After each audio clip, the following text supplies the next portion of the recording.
Hello and a very warm welcome to this video. Thank you very much indeed, all of you, for joining it.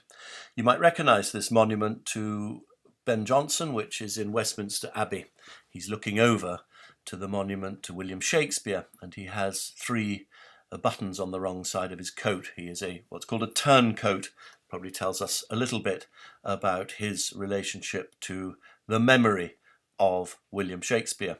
Underneath it, 4 words if you're reading in English, O rare Ben Jonson. 3 if you're reading in Latin, O rare Ben Jonson, be thou arisen Ben Jonson, which gives some sense of the mind games that Jonson always liked to play. He was something of an intellectual snob, and his poems and his plays tend to have double, triple, quadruple meanings in every line of them. He is appealing, of course, to the learned, to the few. He is not interested in the multitudes, as he calls them, or the man in the street. In fact, you see that on the title page of his collected works in 1616.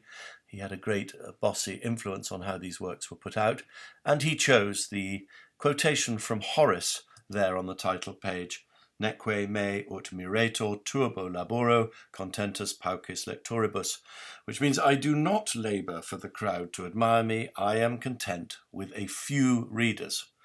In the same book, John Selden, his friend, a very learned jurist, writes in the title pages, hailing Jonson, let others write their songs for the crowd in the street, you like to delight the ears of the learned, those of the few. It's very important that we understand this when we're reading Ben Jonson, because unless you're feeling confident and fit and proud of your learning, you are almost certainly going to fail to understand what he is saying. And a lot of the learning, of course, means classical learning.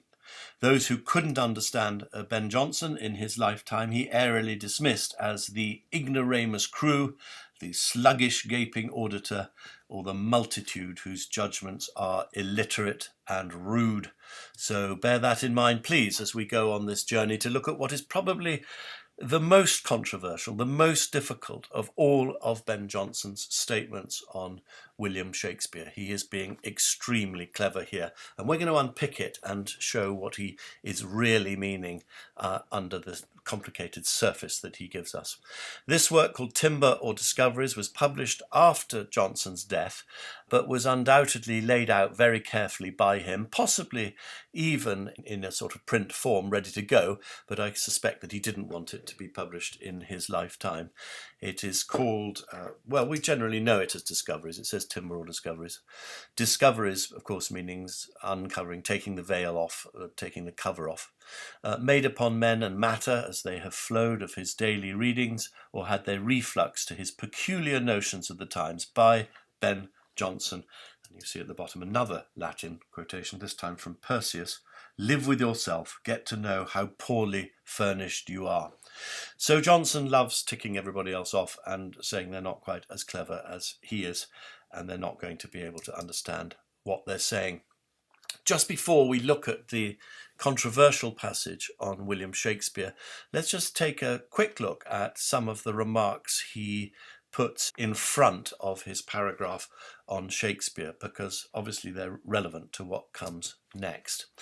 He writes, the power of liberal studies lies more hid than it can be wrought out by profane wits.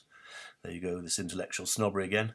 The writer must lie, and the gentle reader rests happy to hear the worthiest works misinterpreted, the clearest actions obscured, the innocentest life traduced. Indeed, the multitude commend writers as they do fencers or wrestlers, but in these things the unskilful are deceived. Is it a crime in me that I know that which others had not yet known but from me? Or that I am the author of many things which never would have come in thy thought, but that I taught them? So he's telling us that people who he dismisses as the multitude cannot tell the difference between a writer and a fencer or a wrestler, and that he has said things which have come to be believed by others. And is that, he asks, is that a problem? Is that a fault? And these, as I say, are remarks that precede his remarks on William Shakespeare. So that's what we're going to look at. As I say, this is one of the most difficult, most controversial allusions to Shakespeare among the contemporary allusions. And whatever side of the authorship divide you fall on, there is argument about what this means. But I'm now going to, I hope, clear this up once and for all and show exactly what Jonson is intending and how it works. And it is typically very, very clever. So he starts, "I remember the players have often mentioned it as an honour to Shakespeare that in his writing, whatsoever he penned, he never blotted out line. My answer hath been, would he had blotted 1,000, which they thought a malevolent speech. I had not told posterity this, but for their ignorance, who chose that circumstance to commend their friend by, wherein he most faulted." So Jonson kicks off by saying the players, that's to say the actors, were completely ignorant of Shakespeare, ignorant about his writing, whatsoever he penned, and that Jonson himself thought that Shakespeare was too wordy. Now, this has led many commentators to suppose that what he's actually talking about is Shakespeare, the actor, Shakespeare of Stratford. He's not actually talking about the writer at all. And we'll come back to that. But what I want to look at first is the setup, how it's on the page and what little meanings might be given us. We can see, for instance, that it consists of one paragraph with two margent notes. The first says de Shakespeare nostrat, nostrat being an abbreviated word, which is obviously a Latin word and has to be nostratis, which would mean of our household, of our tribe, of our faculty, of our country, something like that. So concerning Shakespeare, of our tribe, if you like. Or it could be nostratim, Shakespeare in our fashion, in the way we look upon him, or the players look upon him. So I'm going to add, it doesn't matter whether it's nostratim or nostratis, it has to be two extra letters. And then down beneath it, we see another margent note, Augustus in hat. If you look at the line that it's marking, as Augustus said of Haterius. So the proper Latin for that, if you take away the abbreviating dot, is Augustus in haterium. That's to say, Augustus speaking of Haterius. Now, if you fill those words in and take away the abbreviating dots, you find that you actually have 40 letters of margent note, which are annotating a paragraph of 17 lines. Now, I know I've gone on a lot about the numbers 1740, how they relate to Edward de Vere and his connection to the Holy Trinity and his connection to the name William Shakespeare. I am terrified of boring people to death by repeating endlessly this point and how it works and how it culminates in the great monument to William Shakespeare being placed above the remains of Edward de Vere in Westminster Abbey in 1740. I won't go on for the sake of those who just know my videos too well, but I can advise that anyone who doesn't know what I'm talking about with the number 1740 to go to a video that I've put online called The Incalculable Genius of John Dee, and it's on my channel, and I explain that very carefully and very clearly, and I hope you'll find it very convincing there, as a lot of Shakespeare's contemporaries seem to be connecting these numbers 1740 to Shakespeare, Oxford. Okay, I want to look now at just a few of the details in this paragraph, particularly this phrase, on this side idolatry. We know that idolatry is the setting up of false idols and is a sin in the eyes of God, obviously. Jonson writes of Shakespeare, "And to justify mine own candour, for I loved the man and do honour his memory, on this side idolatry as much as any."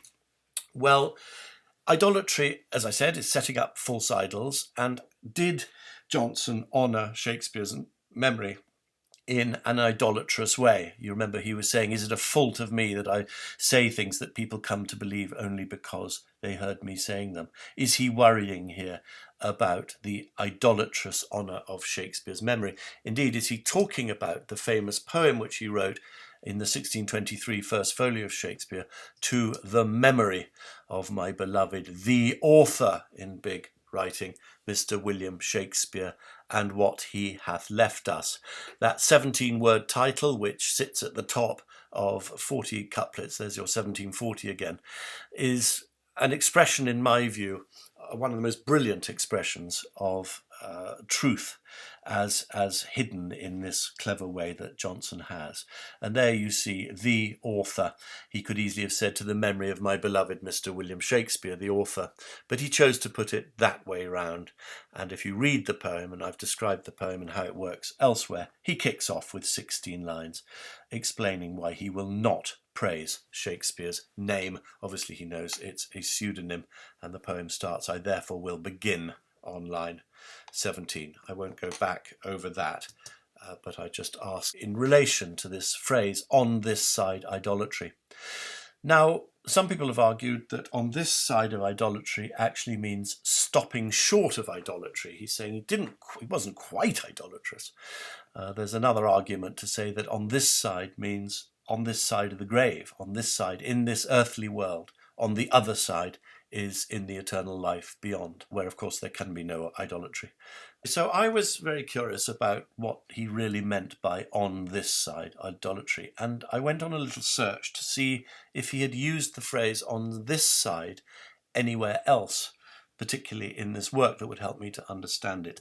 And I did actually find an example, and found it right here, where he uses on this side truth. Now, interestingly enough, this is a paragraph about someone in the margent note who is described as Dominus Verulanus, whoever he is, Lord Verulanus. One, though he be excellent, and the chief, is not to be imitated alone, for never no imitator ever grew up to his author. Likeness is always on this side truth. Yet there happened in my time one noble speaker who was full of gravity in his speaking. His language, where he could spare or pass by a jest, was nobly censorious. So we're talking about some nobleman here with a strange title, Dominus Verulanus. And this paragraph has on this side truth. So I wondered to myself whether it's like a coin, that the paragraph about Shakespeare is on this side idolatry, and about Lord Verulanus on this side truth. And therefore I started to investigate the parallels between these two paragraphs and their connections. One thing I found very interesting, nay, perhaps astonishing, as I told you, concerning Shakespeare in Our Fashion, that one has 17 lines and 40 margin letters. And to get to the Lord Verulanus paragraph, one simply has to count 17 paragraphs and 40 margent lines. So at very least, I thought to myself, these two paragraphs are connected by this magical Oxford Shakespeare number 1740. But there is, of course, a lot more to it than that. I'm going to look particularly now at the bottom, and this bit where he talks about Augustus on Haterius, and explain how the few, the very intelligent, the learned reader would have read something into this that the less learned reader would simply not notice. And it's a connection to this book by Seneca the Elder called Controversiae. Now, controversiae in Latin technically means contentions, quarrels, questions, disputes, or controversies, sort of thing that we all seem to be having all the time over the identity of William Shakespeare, so perhaps it's rather apt. I remember. Now, that you might think is ridiculous, that you might spot a connection to Seneca's Controversiae just from the words I remember. But in fact, if you've read Controversiae, you probably would, because in it Seneca boasts at the beginning of his extraordinary memory and gives many examples of saying he's got the best memory in the whole world. And he begins many of his sentences in Latin, memini, I remember. But there's much more clue to the connection between Controversiae and what's going on here than just the word I remember. So Seneca talks of Haterius, this orator, and he says, I won't bother to read all the Latin, it ends there. You can see Haterius noster su flaminandus est. I'll just translate what Seneca says of Haterius. His speech was so rapid as to become a fault. Hence divine Augustus cleverly remarked, our Haterius should be stopped. Now, what did Jonson say on Shakespeare right here? He flowed with that facility that sometimes it was necessary he should be stopped. sufflaminandus erat, as Augustus said of Haterius.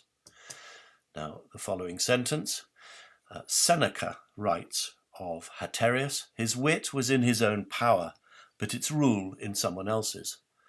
Jonson writes on his friend Shakespeare, his wit was in his own power, would the rule of it had been so too. Seneca, again writing of Haterius, writes often he fell into those things which could not escape mockery.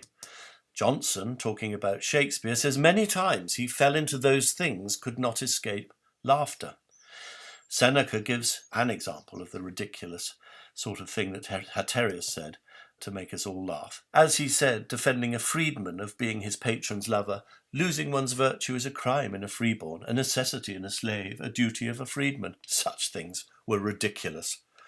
Jonson, writing of Shakespeare, gives an example, as when he said in the person of Caesar, one speaking to him, Caesar, thou dost me wrong. He replied, Caesar did never wrong, but with just cause, and such like, which were ridiculous. Again, he seems to be pointing to a Shakespeare here who's an actor, not necessarily a playwright. I'll just finish off here. Seneca says of Haterius, but he redeemed his vices with his virtues, as there was more in him to praise than to pardon. Jonson writes of Shakespeare, but he redeemed his vices with his virtues. There was ever more in him to be praised than to be pardoned. So straight away we can see that over half of Jonson's commentary on Shakespeare is simply lifted, a direct translation from Seneca talking about Haterius. Now, this is not new information I'm giving you here. It's been known about, but you won't find any Stratfordian commentator asking why. In fact, I haven't seen an Oxfordian commentator asking why. They tend to say, well, it just shows that he can't have known Shakespeare very well. He can't have been very intimate with him if half of his little paean paragraph to him has to be lifted directly from Seneca. But I think we need to dig deeper into this, and we've got to ask, why on earth is Jonson comparing Shakespeare to Haterius? To understand this, we need to go back to Controversiae, back to Seneca, and see what else he says about Haterius. Haterius could not do his own controlling. He had a freedman to look to and used to proceed according to how his freedman excited or restrained him. The freedman would tell him to make a transition when he had been on the same subject for a long time, and Haterius would make the transition. He would tell him to concentrate on the same subject, and he would stay on it. He would tell him to speak the epilogue, and he would speak it. His wit was in his own power, but its rule in someone else's. In other words, Haterius was a puppet speaker, an actor, in other words, who was given his lines, told how to speak them, when to stop, when to start, by someone else, some unnamed person. This very much points, then, the whole of this Shakespeare passage to Shakespeare as the actor, as the player, not as the playwright. So let's look now at the other side of the coin, on this side, truth, the passage about Lord Verulanus, with all that in mind about Seneca's Controversiae. It begins, one though he be excellent and the chief is not to be imitated alone, for never no imitator ever grew up to his author. Likeness is always on this side truth. Jonson would have been aware that the learned few, the clever clogses, as distinct from the sluggish gaping auditors and the common multitude, would have recognised this once again as coming from Seneca's Controversiae, contentions, quarrels, questions, disputes, controversies. So again, there's an important link between this paragraph on Lord Verulanus and the paragraph on Shakespeare. It's not just about Numbers 1740, it's not just about the phrase on this side truth. The learned would have spotted the same connection to contentions, quarrels, questions, disputes, controversies, in which it is written, you should not imitate one man, however excellent, for an imitator never comes up to the level of his author. This is the way it is. The copy always falls short of the truth. A direct translation, then, from Seneca's Controversiae. Now, Seneca talks about another orator. This one is called Cassius Severus. And he says of Cassius Severus, the gravity which he lacked in his life, he possessed in plenty in his language, which as long as he restrained from jesting was censorious. Jonson writes of Lord Verulanus, He was full of gravity in his speaking. His language, where he could spare or pass by a jest, was nobly censorious. Well, that's almost a direct translation, except he's added the word nobly. He wants us to know that Lord Verulanus is a nobleman, one noble speaker, he calls him. Seneca writes of Severus, everyone was afraid while he was speaking lest he should stop. Jonson of Lord Verulanus, the fear of every man that heard him was lest he should make an end. And we hear Seneca talking on Severus, nothing was superfluous in his speeches. There was no place where the listener could afford to let his attention wander. And Jonson, writing of Lord Verulanus, says, no man ever spake more pressly or suffered less emptiness, less idleness in what he uttered. His hearers could not cough or look aside from him without loss. So we can ask the same question that we asked, why did Jonson compare Shakespeare of Stratford with Haterius? Well, why is he now comparing Lord Verulanus, on this side truth, with Cassius Severus? I think it would be a bit naive just to say, well, Severus contains the name Vir. There's more to it than that. As Tacitus wrote of Severus, Augustus was the first who, in respect of the new libel law, took cognizance of lampoons, being provoked to it by the petulancy of Cassius Severus, who had defamed many illustrious persons of both sexes in his writings. Those who know their Shakespeare are aware that he was lampooning important people, illustrious people at court of both sexes. For instance, Lord Burleigh seems to be made a fool of in the character of Polonius, Lord Leicester in the character of Claudius, etc. Seneca writes in his Controversiae of Severus that his writings were far better heard than read. He wrote out whole speeches in full. He was a writer of speeches, rather like a playwright, as, let's say, William Shakespeare was. So if we compare the two sides of the coin, on this side idolatry, the setting up of false idols, we have Stratford Shakespeare as Quintus Haterius, the actor, puppet speaker. His wit was not in his power. His speeches were directed by some other unnamed man. And on this side truth, we have Edward de Vere, Cassius Severus, or Dominus Verulanus, both names have Vere in them. A brilliant writer of speeches, his wit was in his power, no one was in more complete control of his audience. This brilliant writer who went into exile, Cassius Severus, from the court, just as Edward de Vere was sent into exile from the court in England. So a typically cunning Johnsonian game is playing out here. On this side, idolatry, that's Stratford Shakespeare, of whom the players are ignorant, is suggested as a writer, whatsoever he wrote. Well, on this side, truth, Lord Verulanus, is described as a noble speaker. As Jonson's learned readers would have known, speaker need not mean one who speaks, but one who decides who speaks, on what subject, for how long, as the Speaker of the House of Commons, for instance, or indeed as the playwright William Shakespeare. Now that leaves only one mystery to be explained. Why is Jonson calling Edward de Vere, if that's who he is, Lord Verulanus?